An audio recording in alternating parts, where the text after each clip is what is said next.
નમસ્કાર, હું છું પ્રિયા અને તમે જોઈ રહ્યા છો જનતા કી જાણકારી ન્યૂઝ। નજર કરીએ આજના સમાચાર ઉપર।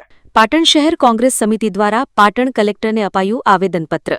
પાટણ ચીફ ઓફિસર વિરુદ્ધ પાટણ કોંગ્રેસ મહામંત્રી દ્વારા આપેલ એટ્રોસિટીની ફરિયાદ પોલીસ દ્વારા ન નોંધવામાં આવતા આપવામાં આવ્યું આવેદનપત્ર। પાટણ નગરપાલિકા કચેરી ખાતે ચીફ ઓફિસર અને કોંગ્રેસના કાર્યકરો વચ્ચે થઈ હતી તું મેં।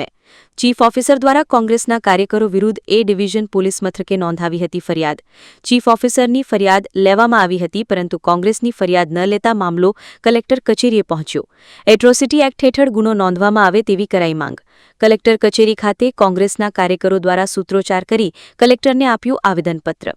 રિપોર્ટ અનિલ રામાનુજ, રાધનપુર, પાટણ।